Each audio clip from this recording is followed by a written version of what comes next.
Hello दोस्तों, स्वागत है आप सभी का एक और नई वीडियो में। आज मैं एक बार फिर से आप सभी के लिए लेकर आ गया हूँ एक बेहद ही खौफनाक कहानी लेकर। इफ़ दोस्तों आपके साथ भी कभी कोई ऐसी कहानी घटी हुई है तो आप स्क्रीन पर दिख रही मेरी इंस्टाग्राम आईडी पर अपनी स्टोरी को मुझे बता सकते हो। आपकी घटना सुनाने में मुझे बहुत खुशी होगी। और इफ़ अभी तक आपने मेरे चैनल को सब्सक्राइब नहीं किया है तो प्लीज़ आप मेरे चैनल को अभी सब्सक्राइब कर लीजिए। तो चलिए दोस्तों, बढ़ते हैं अब आज की कहानी की तरफ। आज की कहानी हमें भेजी है सीमा राठौड़ जी ने। आइए अब कहानी को शुरू करते हैं। वो बॉडी सबसे पहले रिया को मिली थी जब वो कमरे की सफाई करने के लिए गई हुई थी। दरअसल वो आधे घंटे पहले गई थी और उसके बाद अचानक से उसकी एक ज़ोरदार चीख की आवाज़ आई। अनुज और मैंने एकदम से एक दूसरे की तरफ देखा और उस चिल्लाने की आवाज़ पर रिएक्ट किया। हम तीनों दरअसल एक ही होटल में पिछले 3 साल से साथ में काम कर रहे थे। रिया की चीख सुनते के साथ ही हम दोनों भागकर सीधा उसी तरफ गए जहाँ से वो चीख आई थी। हम फ़ौरन ऑफिस से बाहर गए और रिया को हमने रूम नंबर 7 के सामने खड़ा हुआ पाया। उसने अपने हाथ से अपना फेस ढका हुआ था और एकदम डर के नीचे की ओर बैठी हुई थी। अब वो चिल्ला नहीं रही थी बल्कि एकदम घबराई हुई लग रही थी। मैं फ़ौरन जाकर उसे पकड़ी और संभालने की कोशिश करने लगी और पूछी कि क्या हुआ। और इसी समय अनुज पीछे रूम के अंदर जाने लगा। रिया ने बड़ी मुश्किल से अपने चेहरे से हाथ हटाया। उसका चेहरा डर के मारे एकदम सफ़ेद हो चुका था, मानो पता नहीं उसने क्या देख लिया हो। वो कुछ भी नहीं बोल पा रही थी। मैंने उसे थोड़ा सा दिलासा दिया और उसके पास से हटकर मैं भी रूम के अंदर जाने लगी। अनुज ने मुझे बाहर ही रुकने के लिए कहा। मैं रुकी रही और अंदर अनुज की किसी से फ़ोन पे बात करने की आवाज़ आने लगी। थोड़ी देर में जब वो कॉल कट करके बाहर आया, वो खुद भी बहुत ज़्यादा शॉक्ड दिख रहा था और उसका चेहरा भी एकदम सफ़ेद पड़ चुका था। वो एकदम शांति से बाहर की ओर आया और रिया के साइड में आकर खड़ा हो गया। उसने रिया को गले लगा लिया, चुप कराने लगा। मैंने उससे फिर पूछा, आखिर हुआ क्या है? उसने जवाब दिया, अंदर जो आदमी रह रहा था वो मर चुका है। क्या? कैसे? मुझे नहीं पता, वो बस मरा हुआ है। ये सच में बहुत ज़्यादा क्रीपी है। वो फ्लोर पे बहुत ही ज़्यादा अजीब तरीके से पड़ा हुआ था। उसे देखना सच में बहुत ज़्यादा ख़राब है। हे भगवान, ये क्या हो गया? मैंने पुलिस को कॉल कर दी है, वो बस आते ही होंगे। ठीक है, मैं अंदर डोर बंद करके आती हूँ। मुझे समझ में नहीं आ रहा था कि मैं इस सिचुएशन में कैसे रिएक्ट करती। मैं रूम का डोर लॉक करने वाली थी। मैं नहीं चाहती थी कि मैं उस डेड बॉडी की तरफ देखूं, लेकिन मुझे नहीं पता किस वजह से मैं अपने आप को बिल्कुल भी कंट्रोल नहीं कर पाई। मानो मेरी आंखों पर मेरा कोई कंट्रोल ना हो। और आखिरकार जैसे ही मैंने अपनी नज़रें ऊपर करी, मेरी आंखें सीधा एक लाश की आंखों को घूर रही थीं। बिल्कुल वैसा ही था वो जैसा कि अनुज ने बताया था। टॉयलेट के आगे ज़मीन पर पड़ा हुआ था। रूम के बाहर की तरफ उसकी आंखें खुली हुई थीं और उसके चेहरे पर एकदम स्टिलनेस थी। उसने एक सूट पहना हुआ था लेकिन पैरों में जूते नहीं थे। और सबसे अजीब बात यही थी क्योंकि उसके पैर ऐसे थे कि मेरी नज़र उन पर फ़ौरन चली गई। मैं आपको वर्ड्स में बता नहीं सकती कि उसके पैर कैसे थे।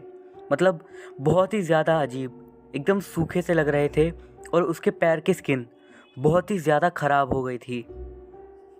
और इसके बाद मेरी नज़र गई उसके चेहरे पर जो कि और भी ज़्यादा क्रीपी था। यकीन मानिए, उसे देखकर ऐसा लग रहा था कि मानो वो जानता है कि मैं वहाँ पर खड़ी हुई हूँ। वो डायरेक्ट मेरी आंखों में देख रहा था। मरा होने के बावजूद मैं एकदम से एंग्जाइटी में चली गई थी।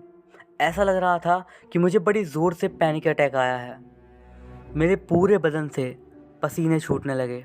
मेरा हाथ दरवाजे के हैंडल से ऑटोमेटिकली छूट गया। मेरी सांसें एकदम तेज़ हो गई और अपने दिल की धड़कन को मैं खुद सुन पा रही थी। सडनली मुझे ऐसा लगने लगा कि पूरा कमरा एकदम से घूमने लगा हो। लेकिन एक चीज़ जिससे मैं नहीं समझ पा रही थी वो था उस लाश के साथ मेरा आई कांटेक्ट। बहुत ही ज़्यादा डरावना था वो। मैम, क्या आप ठीक हो? मुझे ये आवाज़ सुनाई दी, लेकिन ऐसा लग रहा था कि आवाज़ काफ़ी दूर से आ रही है। मेरी नज़रें अब भी उस लाश पर ही थी। एक सेकंड को मुझे फ़ौरन लगा कि शायद वो लाश अचानक से अभी हिली। ये मूवमेंट उसके पैर में हुई थी शायद। इनका नाम क्या है? सोनू। सोनू जी, ज़रा सुनिए। सोनू, सोनू सुनो। मेरे आसपास की आवाज़ें एकदम हल्की हल्की सुनाई दे रही थी और मानो मेरे आसपास कानों के गूंज रही थी। मुझे पता नहीं क्यों बस ऐसा लग रहा था कि मैं बस मर ही जाऊंगी। बहुत ही ज़्यादा डरावनी फीलिंग थी वो कि तभी एक बार फिर से आवाज़ आई, सोनू। किसी ने मानो मुझे सडनली छुआ और मैं होश में आ गई। अब मैं देख पा रही थी कि मेरे सामने एक औरत खड़ी हुई थी जो कि पुलिस वाली थी। मुझे नहीं पता कि वो औरत मेरे सामने कब आई। मैंने अपने आसपास घूम कर देखा तो मैंने पाया कि मैं उस रूम के अंदर नहीं थी, बल्कि ऑफिस में वापस आ चुकी थी और होटल के बाहर पुलिस वाले आ चुके थे और एम्बुलेंस भी। मुझे नहीं पता कि ये सब कब हुआ। और इतने में ही उस औरत ने मेरे से सवाल किया, क्या आप ठीक हो?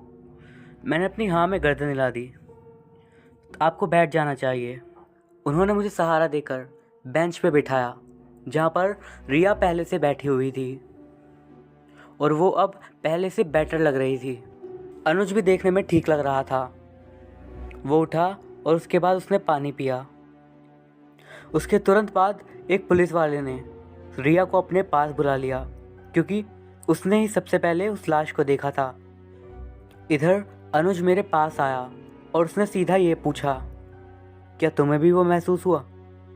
मैंने हाँ में आंसर दिया। मुझे ऐसा लग रहा था कि मैं शायद मर ही जाऊंगा। मैंने अपनी गर्दन हाँ में हिलाई लेकिन कुछ भी आंसर नहीं दिया। कुछ ही मिनट बाद पुलिस ऑफिसर्स और एम्बुलेंस दोनों ही वहाँ से जाने लगे। हम तीनों इधर ऑफिस में एकदम शांति से बैठे हुए थे। मेरी आंखों के सामने बार बार उस आदमी की लाश आ जा रही थी और मैं ये सोच रही थी कि आखिर मेरे साथ उस वक्त हुआ क्या था।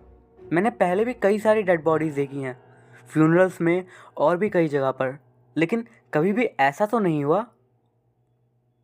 रिया ने मुझसे पूछा, उसका चेक इन किसने किया था? क्या? उस मरे हुए आदमी का उसका चेक इन किसने किया था? वो होटल में आया कब? इतना कहकर वो कंप्यूटर स्क्रीन पर चली गई और वहाँ देखने लगी। अनुज ने कहा कि नहीं, मैंने तो नहीं किया। मैंने भी कहा कि मैंने भी उसका चेक इन नहीं किया था। और रिया, उसने भी स्क्रीन पर कुछ देर तक देखने के बाद कहा, मैंने भी नहीं किया। मैं खड़ी हुई के पास तक गई। वो यहाँ पर कब से रह रहा था? रिया ने कहा, कल शाम को मैंने जब रूम नंबर 7 को साफ़ किया था तब वहाँ पर कोई नहीं था। इसका मतलब वो कल ही वहाँ पर आया है। कंप्यूटर्स में भी कोई एंट्री नहीं है कि कल किसी ने रूम नंबर 7 में चेक इन किया हो। डेटा के अकॉर्डिंग पिछले 3 दिनों से वो रूम खाली है। रिया ने बताया। हाँ, तुम सही कह रही हो। 3 दिन पहले उस रूम से चेकआउट मैंने ही करा था। इसका मतलब कोई वहाँ पर ज़बरदस्ती घुस आया था? पता नहीं। अनुज अचानक से उठा और ऑफिस के बाहर तक गया और उसके बाद उसने हमें बुलाया। सुनो। हम लोग बाहर गए तो उसने कहा कि वो लोग चले गए हैं। रिया और मैं रूम नंबर 7 की तरफ गए। अनुज पहले ही वहाँ पर चला गया था और रूम के अंदर देखे जा रहा था। हम भी अभी तक एकदम स्टिल खड़े हुए थे और उससे पूछने लगे, अनुज सुन रहे हो? रुक जाओ, वहीं रुक जाओ। उसकी आवाज़ लड़खड़ा रही थी और हम दोनों ही रुक गए। और फिर उसने कहा, वो अब भी अंदर ही पड़ा हुआ है। उसने सच में इस तरीके से उसकी आवाज़ सुनकर हमारे अंदर एक अलग ही डर आ गया। मैंने फ़ौरन से रिया की ओर देखा और हम दोनों ने ही एक दूसरे के सर पर हाथ रखकर वहीं बैठ गए। मैं अनुज के पास तक गई और उसके हाथ खींचकर मैं उसे अपनी तरफ ले आई। रिया फ़ौरन भाग कर गई और उसने उस रूम का दरवाज़ा ज़ोर से बंद किया। उसके बाद तुरंत अनुज चिल्लाया, उन्होंने इस लाश को यहाँ पर क्यों छोड़ दिया? वो यहाँ पर अंदर है क्यों अब भी? ये कहते हुए उसने अपने सर पर अपना हाथ रख दिया। शांत हो जाओ, प्लीज़ शांत हो जाओ। पक्का मुझे लगता है कि उनसे शायद कोई गलती हुई है। उधर रिया ने एक बार फिर से पुलिस वालों को फ़ोन कर दिया था और कॉल कट करने के बाद रिया ने बताया कि वो फिर से ऑफिसर्स को भेज रहे हैं। हम तीनों एक बार फिर से शांति से वहीं बैठ गए और पुलिस वाले फिर से थोड़ी देर में वापस आ गए। एक पुलिस वाले ने हमें बताया कि यहाँ पर एक लाश दिखी हुई है। हाँ, हमने ही फ़ोन किया था, लेकिन पिछली बार भी जब आपके ऑफिसर्स आए थे तो उन्होंने बॉडी को यहीं पर छोड़ दिया था। वो पुलिस वाला थोड़ा कंफ्यूज सा हो गया और रिया ने उन्हें रूम नंबर 7 दिखा दिया। वो पुलिस वाला अंदर चला गया और उसका एक साथी जो कि उसके साथ आया था वो वहीं गेट के पास खड़ा रहा। हम देखे जा रहे थे कि आखिर आगे क्या होता है। कुछ मिनट ऐसे ही बीत गए, लेकिन जो पुलिस वाला अंदर गया था वो अभी भी बाहर नहीं आया था। उसका जो पार्टनर था वो भी काफ़ी ज़्यादा कंफ्यूज लग रहा था और थोड़ी देर बाद आखिरकार वो भी रूम के अंदर चला गया। वो बस अभी हमारे आंखों के सामने ही रूम के अंदर गया ही था कि वो बहुत ज़ोर से चिल्लाया,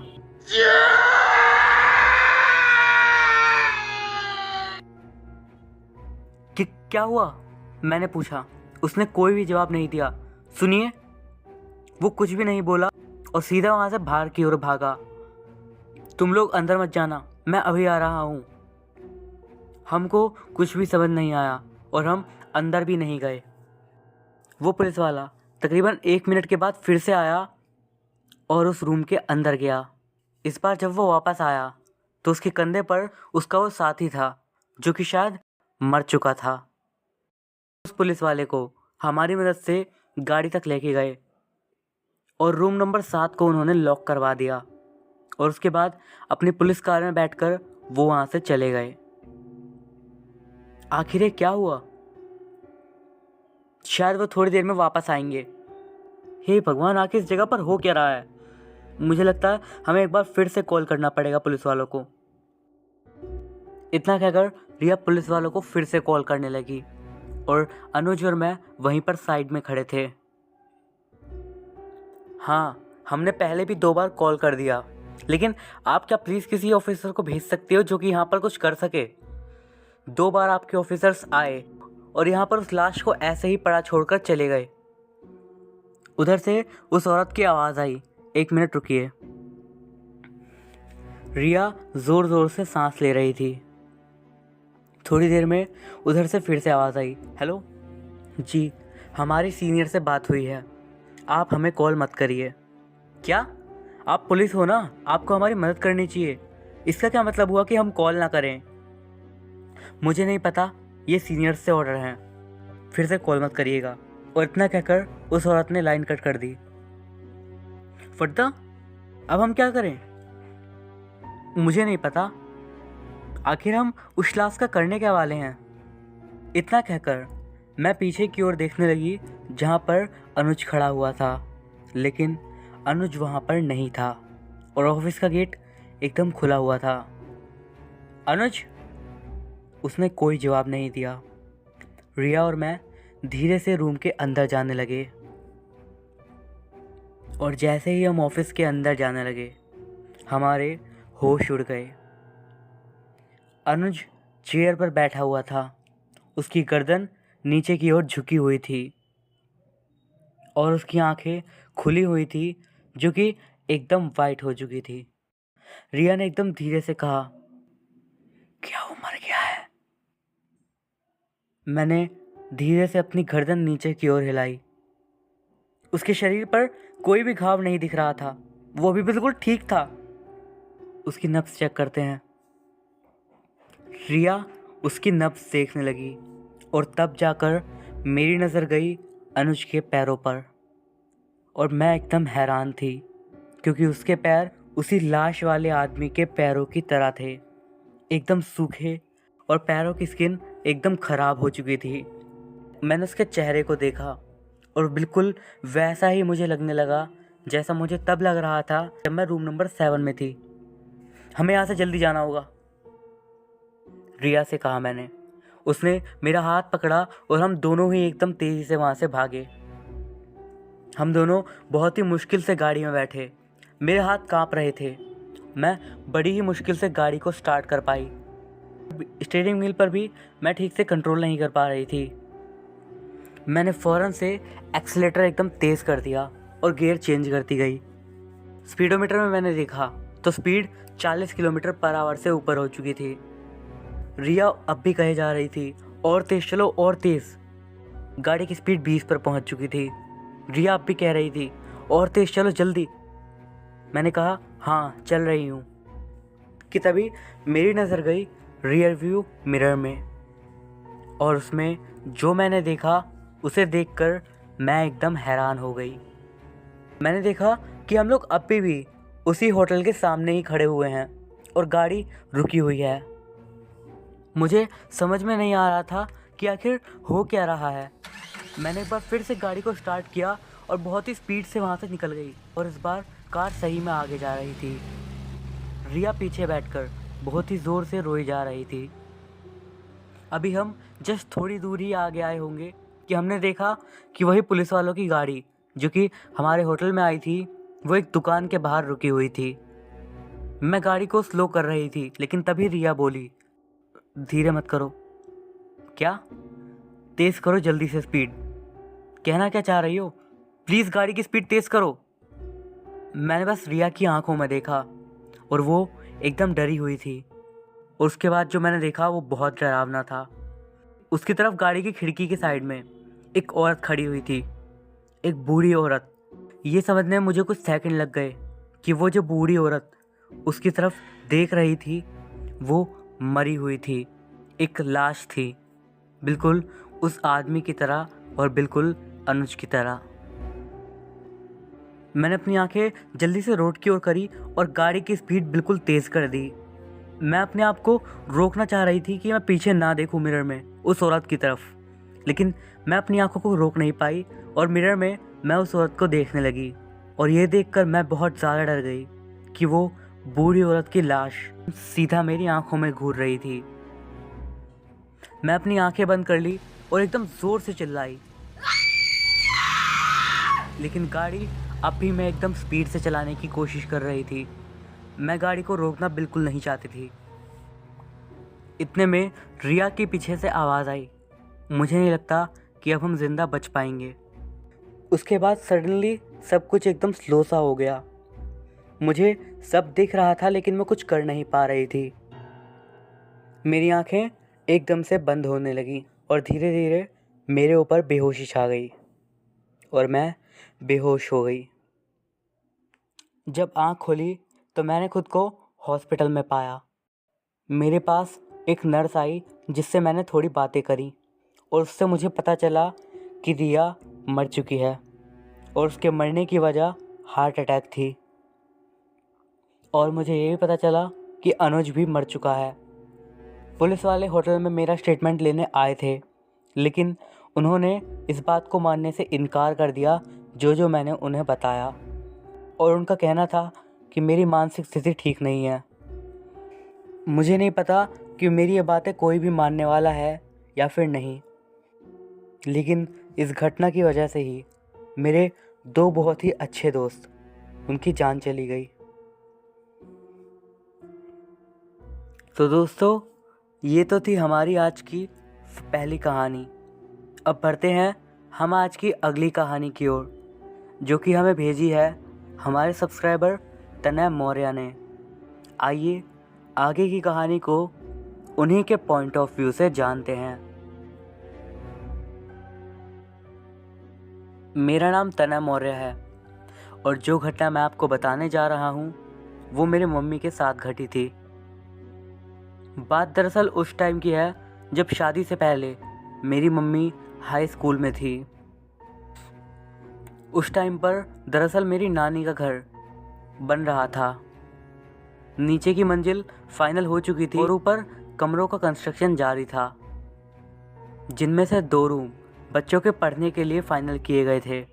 बाद में मेरी मम्मी और उनके सारे भाई बहन उस कमरे में पढ़ते थे और पढ़ने के बाद रात के समय नीचे खाना खाने जाते थे और उसके बाद फिर भी देर रात तक पढ़ाई करते थे।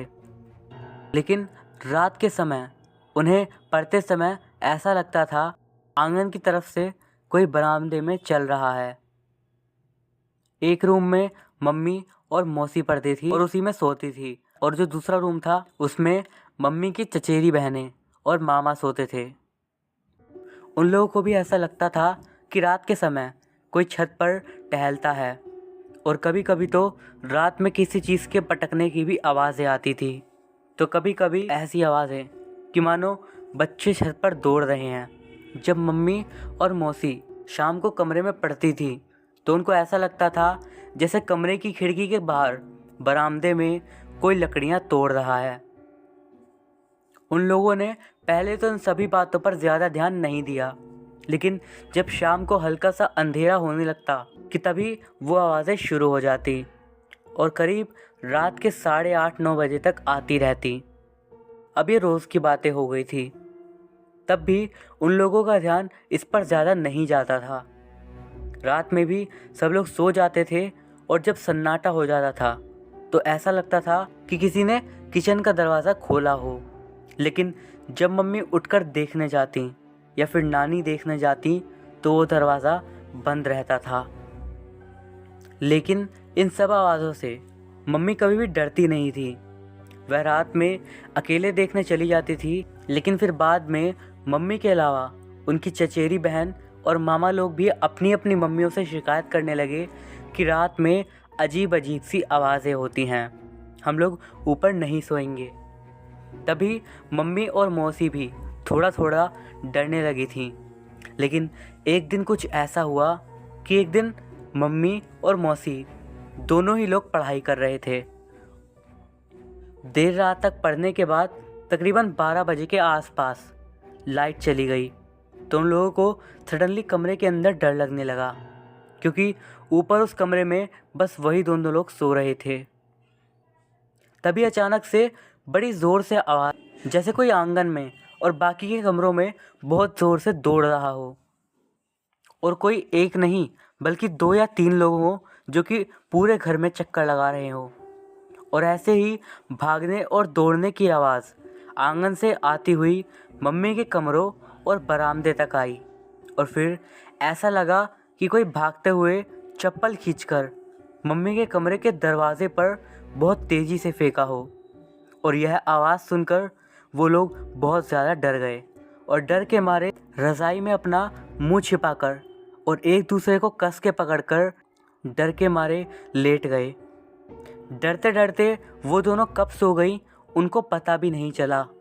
और फिर जब सुबह वो उठी तो उन्होंने नानी को सब कुछ बताया। तो नानी उन लोगों की बात सुन ली, लेकिन उन्होंने कुछ भी नहीं कहा। लेकिन जब मम्मी रोज़ रोज़ इन आवाज़ों की बातें उनसे कहती तो नानी ने नाना से कहा और मम्मी की दादी से भी ये सब बातें कहीं कि रात में बच्चे ऊपर सोने से डरते हैं। वह कहते हैं कि ऊपर किसी की आवाज़ आती है, कभी किसी के पायल पहनकर चलने की, किसी के दौड़ने की, तो कभी कभी किसी के लकड़ियाँ तोड़ने की। कभी ऐसा लगता है कि किसी ने किचन की कुंडी खोली हो, तो कभी ऐसा लगता है कि कोई उठकर बाथरूम गया हो। मम्मी की दादी ने उनकी बातों पर यकीन नहीं किया और बोली ये सब कुछ भी नहीं है, ये सब बस बच्चों का वहम है। लेकिन इसके बावजूद आवाज़ें बंद नहीं हुई और उस रात भी लाइट जाने के बाद जो घटना हुई थी वो आवाज़ नानी ने भी सुनी। तो फिर उन्होंने बाद में मम्मी की दादी को बताया कि बच्चे झूठ नहीं बोल रहे हैं। तब मम्मी की दादी ने किसी ओझा को बुलाया और उनको सारी बातें बताईं। वो ओझा शाम को उसी कमरे में बैठा जिस कमरे में मम्मी और मासी सोती थी। फिर उस ओझा ने कुछ अपने तरीके से अपने मंत्रों से पूजा करी और फिर दादी को बताया कि बच्चे सच बोल रहे हैं। यहाँ पर पहले बेर का पेड़ था जिस पर एक लड़का लकड़ियाँ तोड़ रहा था। वो पेड़ से गिरकर मर गया था और उसी की आत्मा लकड़ी तोड़ती है। और आप ही के मोहल्ले का एक लड़का, आपके घर से थोड़ी दूर एक कुआं है जिसमें गिरकर वो मर गया था। उसका नाम तो मैं नहीं बता सकता, लेकिन जो लड़का लकड़ी तोड़ रहा था और वो लड़का आपस में दोस्त थे और दोनों एक ही मोहल्ले में रहते थे और एक ही साथ खेलते थे। इसीलिए मरने के बाद दोनों एक साथ ही रहते हैं। तो दादी ने कहा कि वो दोनों यहाँ पर हमें क्यों परेशान कर रहे हैं, और वो लड़का तो बाहर कुएं में गिरकर मरा था, तो उसकी आत्मा यहाँ पर क्यों है। तो फिर उसने कहा कि वो उसका दोस्त था, इसीलिए शायद मरने के बाद भी वो यहाँ पर आ जाता है। ओझा ने कुछ तंत्र मंत्र किए और उसके बाद उसने कहा कि सब कुछ ठीक हो गया है। और वाकई उस दिन के बाद से सब कुछ ठीक हो गया और फिर से कभी ऐसा नहीं हुआ। मेरी मम्मी जब इस बात को मुझे बताई तब मुझे सच में काफ़ी डर लगा कि उनके बचपन में उनके साथ एक ऐसी डरावनी सी घटना घट चुकी है। आज भी जब मैं नानी के घर उस रूम में बैठता हूँ तो मुझे बहुत ही ज़्यादा अजीब सा लगता है। शायद इसलिए क्योंकि मुझे उस रूम की घटना पता है। बस यही थी मेरी घटना। तो दोस्तों, ये थी हमारी आज की कहानी। अगर आपको ये वीडियो अच्छा लगा हो तो इस वीडियो पे एक लाइक ज़रूर कीजिएगा। इस वीडियो पे एम करते हैं 700 लाइक्स के लिए। होप आप इसे पूरा कर दोगे। इफ़ आपने अभी तक मेरे चैनल को सब्सक्राइब नहीं किया है तो होप आप सब्सक्राइब भी अभी कर दोगे। मैं अभिषेक मिलता हूँ आपसे अगली वीडियो में। तब तक के लिए गुड बाय।